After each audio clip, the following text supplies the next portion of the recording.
Bueno, como les decíamos, estamos en línea con Agustín Podestá. Él es magíster en teología y director de Hablemos de Teología, a quien saludamos en esta tarde de sábado y también lo saludamos por estos nuevos 3.000 seguidores que consiguió su cuenta de Instagram de Hablemos de Teología. Así que le damos las buenas tardes a Agustín Podestá. ¿Cómo estás, Agus? Cristian te saluda. Hola, ¿cómo estás? Muy bien, ¿vos? Bien, todo bien. Bueno, felicitaciones por este número que, si bien es un número, refleja el gran trabajo que haces vos en Hablemos de Teología. Gracias, muchas gracias. Sí, muy contento. Creciendo a poquito. Perdón si en algún momento parezco medio enquilombado, es que estoy con el nene en el auto comiendo helado. No hay problema, bueno. Tuvimos que salir a la calle y bueno, nada, estoy acá cuidándolo. Te agarramos justo. Bueno, Agustín, para ir repasando un poquito las cosas que hemos visto a lo largo de los últimos días, por ejemplo, la semana pasada se dio a conocer una curación milagrosa que sucedió en Buenos Aires, la cual tuvo como intercesor a Juan Pablo I. Por este motivo, el Papa de la Sonrisa, como se lo conoce a Juan Pablo I, será proclamado beato por la Iglesia Católica. Contanos un poquito, Agus, quién fue Juan Pablo I, aquel Papa que tuvo un breve pontificado, tengo entendido, de solo un mes en 1978, y hoy se encuentra en proceso de beatificación. Bien, bueno, se lo conocía como el Papa Bueno, ¿no? El Papa de la Sonrisa. En realidad estuvo muy poco tiempo, ahora no recuerdo bien cuánto tiempo, pero fue muy poco, entre Pablo VI y Juan Pablo II. O sea, Pablo VI es el Papa que cierra el Concilio Vaticano II, que fue, bueno, toda la reforma, de los procesos de reforma más importantes en la Iglesia, de modo tal que la Iglesia estaba en un momento de mucho cambio, de mucho diálogo, de mucha apertura, y Juan Pablo II, que bueno, todos lo recordamos bien, ¿no? De esa forma, bueno, acá tengo al nene que me opina también.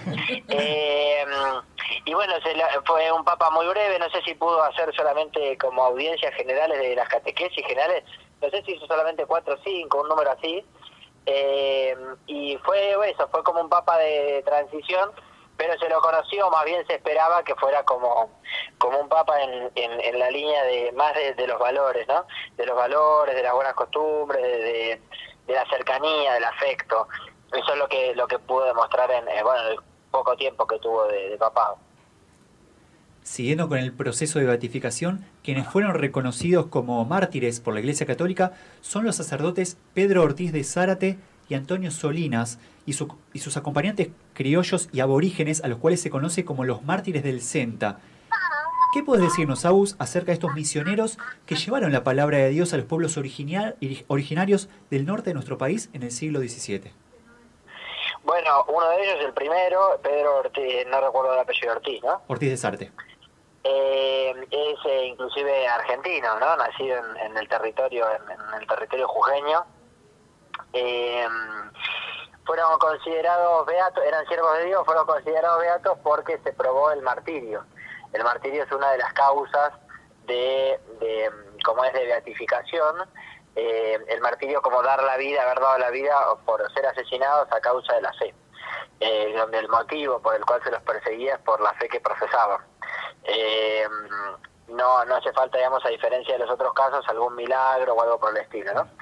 En este caso, ellos eran 2 misioneros que junto con 18 laicos, también es importante, no figuran porque no se los conoce, digamos, la historia no guarda los nombres, pero junto a ellos en la misión había 18 laicos, la mayoría también de los pueblos originarios, y estaban en una misión en un terreno muy complicado por muchas tribus de distintos pueblos originarios, distintas tradiciones, que además tenían mucho conflicto entre ellos. Bueno, allí en el norte de nuestro país, en el mediados del siglo XVII, si no recuerdo mal, principios del XVII, establecieron una misión, una pequeña capilla para tratar de evangelizar y lograr la paz en ese contexto, pero bueno, finalmente las tribus que vivían por allí los sitiaron durante algunos días y finalmente los mataron, tanto a los 2 sacerdotes como a los laicos que estaban con ellos. Digamos, bueno, justamente el motivo era ese, ¿no? La fe que trataban de llevar. Y bueno, nada, eso es la causa, digamos, un poquito la historia. Bien, moviéndonos hacia otro terreno, Agus, veía que comenzó el sínodo de los obispos. ¿Querés contarnos un poquito de qué se trata este sínodo? Bueno, a diferencia de los otros sínodos que se suceden en Roma y demás, yo creo que este es el sínodo, uno de los sínodos más trascendentales, no quizás por lo que pueda salir del sínodo en sí, no por el contenido del sínodo en sí, sino por el gran aporte que está haciendo Francisco con el tema de la sinodalidad a la Iglesia y al mundo entero, digamos. Creo que el tema de la sinodalidad es uno de los temas más importantes que nos está dejando Francisco. Creo que es el tema que no hay que perder para nada. La sinodalidad, muy brevemente, ¿no? La sinodalidad significa caminar juntos, ¿no? Hacer el camino juntos, que es un desafío que va tarde o temprano va a trastocar a todos los órdenes del ser iglesia, ¿no? A todas las formas de ser iglesia, porque lo que va a lo que justamente plantea, no me quiero explayar porque esto llevaría para un rato largo hablarlo, ¿no? Pero como muy brevemente, lo que nos recuerda la sinodalidad, o más bien la herramienta que nos da la sinodalidad, es algo mucho más allá de la consulta o del consejo consultivo, o inclusive mucho más allá de los sínodos locales que se están llevando adelante. La sinodalidad lo que nos plantea es, estamos todos en la misma mesa, de modo tal que lo primero que desaparece es la estructura jerárquica, como mandonear, como decido yo y los demás miran. No es atentar contra el orden jerárquico, sino cómo se ejerce la jerarquía, cómo funciona y cómo se desempeña una persona, un líder o alguien que está en una condición de jerarquía, cómo tiene que desempeñar su trabajo, ¿no? Si se quiere, como el principal aporte que nos va a dejar la sinodalidad camina en esta línea. Entonces yo diría, este es uno de los temas que realmente creo que vamos a tener que agradecerle a Francisco por mucho tiempo, porque creo que es el mayor hallazgo que nos está dejando en su papado, el poner arriba de la mesa este tema para todo el futuro de la Iglesia, ¿no? Porque realmente creo yo, que esto va a los cimientos de cómo organizamos cómo pensamos toda la Iglesia. Creo que todavía no lo llegamos a ver, porque de vuelta estamos con este sínodo en particular donde se van a hablar estos temas.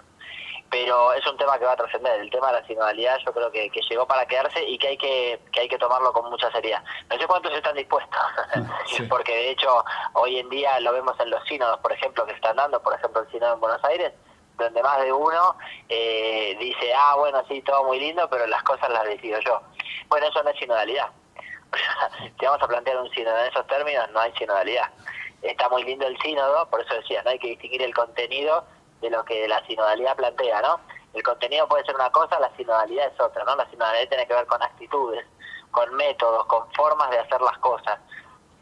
Bueno, creo que acá hay hallazgos para de acá, creo que es el mayor tema, el mayor nudo de reforma de Francisco en su papado. El tema de poner arriba de la mesa la sinodalidad, que no es nuevo, ¿no? Francisco lo trae de toda la tradición de la Iglesia, solo que dice, muchachos, a partir de ahora sinodalidad para todo. Entonces, los que alguna vez soñaron con hacer las cosas de esta manera, Francisco acaba de decir, esta es la herramienta, está en la tradición viva de la Iglesia, aplíquenla. Bueno, más de uno tiembla.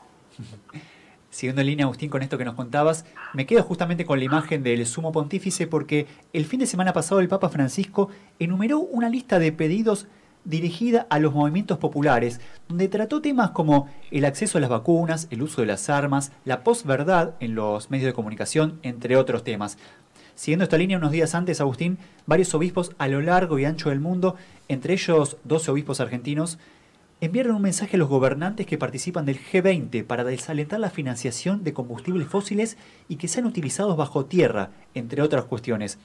Más allá de eso puntualmente, Agustín, ¿cómo ves el tema de que el Papa, los obispos y la Iglesia en general intervengan en este tipo de problemáticas, ya que justamente no se tratan de asuntos meramente religiosos? Bueno, esto en realidad está en la doctrina social de la Iglesia. O sea, la Iglesia lo dice desde el Evangelio mismo, desde la Sagrada Escritura, y desde el siglo XVIII, que lo pone por escrito directamente, que dice, bueno, la Iglesia tiene que intervenir en los problemas sociales de cada contexto, de cada momento histórico. Por eso no es nuevo, digamos. Cuando la vez pasada Francisco también hablaba de la propiedad privada, ¿no? Más de uno saltó a decir, qué terrible lo que está diciendo Francisco, cómo se mete en esas cosas. En realidad la Iglesia lo dice desde hace siglos, lo que pasa es que algunos no lo quieren escuchar. Y Francisco creo que muy audazmente lo puso por escrito y lo dijo bien clarito. A los que tienen las patentes de las vacunas, lárguenla, porque acá estamos hablando de vida humana. A los que detentan los poderes económicos, busquen la forma de hacer una economía que sea equitativa. A los que producen las armas, córtenla, directamente le dijo, no las produzcan más, le dijo, ni siquiera fomentar el uso responsable, le dijo, no produzcan más armas. Bueno, creo que es interesantísimo el aporte en este sentido. Me parece que esto, que no nos tenemos que escandalizar, que es algo que la Iglesia dijo siempre, lo que pasa es que de vuelta, una cosa es lo que está en la teoría y otra cosa es cómo esto después se aplica, ¿no? Bueno, me parece que hay que caminar en ese lado y que hay que, de vuelta, que hay que escuchar y en todo caso, porque el planteo de Francisco por los movimientos populares, creo que lo que tenía de particular es que alguien inclusive, porque eso es lo que tiene la doctrina social de la Iglesia, quizás un no creyente y hasta alguien que inclusive piensa en muchas cosas en contra de la Iglesia, escucha el contenido de la doctrina social de la Iglesia y dice, che, yo con eso que está diciendo la Iglesia estoy de acuerdo. De hecho, miren, pongo un ejemplo gracioso, pero para que se vea muy claro, el otro día cuando Francisco terminó el discurso y demás, el lunes lo escuché en Crónica que le decían a Miriam Bregman, que es de izquierda y que es totalmente anti-Iglesia católica, y el locutor, el presentador, que más bien de corte peronista, le decía, hoy está más cerca de Francisco Miriam Bregman que el gobierno. Y se supone que el gobierno es peronista. Bueno, para ver un ejemplo, ¿no? Como inclusive gente que está en contra del pensamiento de la Iglesia escucha estos planteos que hace el Papa desde el Evangelio y dice, che, yo con eso estoy totalmente de acuerdo, porque plantea una sociedad más humanitaria, una economía más justa, una política que se preocupe verdaderamente por los problemas de la dignidad humana. Bueno, la doctrina de la Iglesia es justamente eso. Hola Agustín, Ana Clara te saluda, ¿cómo estás? ¿Cómo estás? Muy bien. Justo en esto que vos decías, recordaba el fin de semana pasado cuando escuché por la televisión a Francisco hablar sobre todo esto que vos recién nos comentabas más en detalle y pensaba en esto, ¿no? Uno como oyente, quizás desde el televisor de su casa, estando más o menos acostumbrados a escuchar la palabra de Francisco, a mí me asombraba lo directo que era Francisco al expresar estas ideas y lo concreto, porque me quedaba pensando, no es lo mismo expresar una idea que en la teoría queda muy linda, a proponer formas concretas de llevar adelante lo que se propone desde la doctrina social de la Iglesia también, ¿no? Recordaba que él también, por ejemplo, hacía propuestas concretas después de haber consultado con especialistas sobre la cantidad de horas en la jornada de trabajo, por ejemplo, y me sorprendía mucho, para bien, estas propuestas tan concretas del Papa y me quedaba pensando, ¿no? ¿Cómo llegará esto a los oídos de todos los sectores que él mencionaba? Sí, tal cual. Después, bueno, lo que tiene creo que Francisco es que da poco lugar a la libre interpretación, ¿no? Como que uno dice, bueno, pero en realidad quiso decir tal cosa, en realidad quiso decir tal otra. Medio que Francisco eso no da mucho espacio, ¿no? Porque es bastante directo. Es ambiguo en las cosas que quiere ser ambiguo, muy astutamente, y es muy directo en las cosas que quiere dejar dichas directamente. Y me parece que en ese discurso es bien claro en eso, ¿no? Después tenemos interpretaciones, por supuesto, no faltan, mismo dentro de la Iglesia, personas que no están de acuerdo con este tipo de ideas, entonces salen a decir que en realidad, bueno, entiendo, pero uno ahí sabe que en realidad detrás hay más bien una ideología que quiere hacerle decir al Papa algo que el Papa no dijo, para no estar en contra de lo que dijo el Papa. Bueno, en todo caso, si no estás a favor de lo que dijo el Papa, decilo, por más sacerdote u obispo que sea, digamos, ¿no? Y plantea tu disconformidad y decilo, ¿no? Pero no le hagas decir cosas que ciertamente no dijo, ¿no? Directamente disentí ya. Me parece que con la doctrina social de la Iglesia pasa eso, ¿no? Que la doctrina social de la Iglesia es muy clara, o sea, en cómo tenemos que llevar adelante los conflictos sociales, los problemas sociales. Después está los que quieren, ¿no?, tergiversar las cosas por su propia ideología. Agus, pasando a otro tema, veía que desde la iglesia se emitió un comunicado en disconformidad con Teodora, que es justamente una obra que se presenta en el Teatro Colón y que fue criticada por agraviar la fe católica, especialmente con ofensas hacia la Virgen María. La obra Teodora trata sobre la vida de una mártir cristiana del siglo III que se rebeló contra la idolatría impuesta por el emperador Diocleciano. Y según dicen, Agustín, en esta representación actual se incluyeron conceptos asociados a ciertos sectores del feminismo y del movimiento queer. A raíz de este tipo de situaciones, Agus, ¿cuál es el límite entre la libertad de expresión, en este caso artística, y el respeto hacia el credo, en este caso el catolicismo? Bueno, lo que voy a decir no va a agradar a nadie, pero pero me pasa un poco esto. Yo digo, creo que la crítica bien planteada, venga de donde venga, es interesante siempre asumirla, ¿no? Por lo menos escucharla, debatir. Yo creo que si hay alguna instancia crítica y la crítica está bien planteada, bienvenido sea y se verá qué se hace, ¿no? Y puede servir para crecer, inclusive. Yo en este sentido no tengo ningún problema y ya saben que de hecho por lo menos mi pensamiento dentro de la iglesia creo que es en corte feminista. Digo, me parece que se puede pensar una sociedad más igualitaria y que el contenido del evangelio lo tiene. Ahora, a mí me pasa algo concretamente, y voy a hacer esa aclaración por la pregunta cómo la formulaste, por eso me parece que tengo que aclarar esto. Porque a mí hay algo que no me gusta, que es defenderse, que perdón, con el mayor de los respetos, no sé si Juan está escuchando por ahí, que los periodistas tienen esto de que atacan de a uno pero se defienden como corporación. No sé si lo han escuchado alguna vez, ¿no? Lo mismo pasa con los artistas.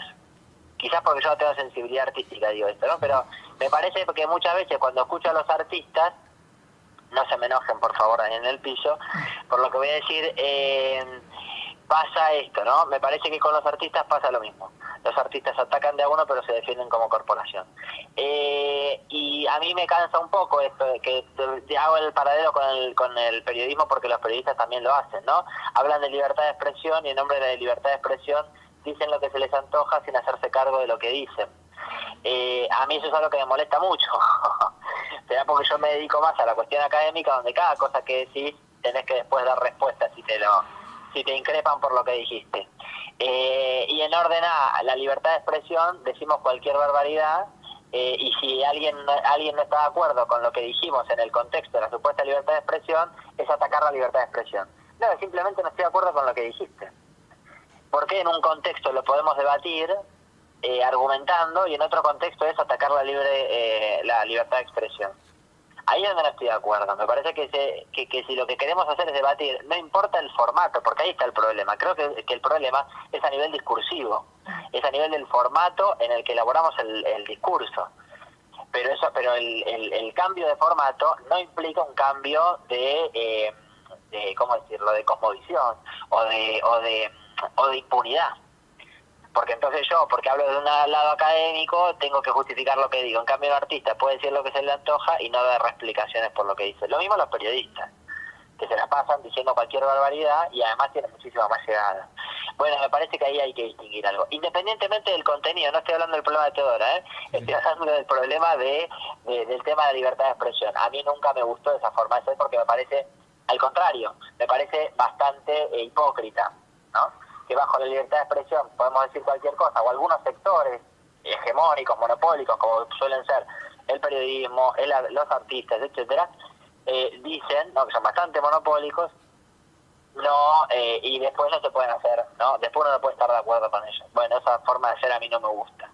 Será porque yo sí me hago cargo de las cosas que digo. Bueno, no sé, perdón, que me fui, pero es un tema que me preocupa mucho, ¿no? Y respecto de la obra en particular, a mí me parece mal la crítica. No escuché igual el contenido, o sea que no podría hablar de la obra en particular, porque el discurso no se lo consigue. Pero bueno, le creo a los que lo escucharon en cierta medida, ¿no? Y creo que si realmente se dijeron cosas ofensivas, cuando uno ofende puede pedir disculpas, no sé, no me parece que sea tan grave. Yo me la paso diciendo cosas ofensivas, más de una vez he tenido que pedir disculpas y está todo bien. No pasa nada, somos seres humanos, ¿no? Perdonar es divino, totalmente de acuerdo. A eso estamos llamados. No lo veo tan grave. Y les creo lo que dicen. Si el episcopado metió un comunicado, como yo lo leí, el comunicado del episcopado, me parece que bueno, que evidentemente las cosas que se dijeron han sido insultantes. De vuelta, yo no hablo porque no conozco el contenido, pero le creo a los que lo dijeron, ¿no? Clarísimo, Agustín, clarísimo. Nos encanta siempre escuchar tu postura frente a situaciones que por ahí van surgiendo en el día a día, en las novedades de distintos ámbitos que muchas veces tocan por ahí de costado a la teología, a la espiritualidad o simplemente a las cuestiones humanitarias. Así que bueno, te agradecemos por este punto de vista que nos compartiste hoy en esta tarde de sábado como siempre y por el tiempo también que nos regalaste. Sabemos que estás con Juanfra, por eso te vamos a dejar libre y que sigas disfrutando de esta linda tarde. Bueno, muchas gracias a ustedes. Como siempre, les mando un saludo grande. Un abrazo grande, Agus. Chao, chao. Pasaba Agustín Podestá, magíster en teología y director de Hablemos de Teología.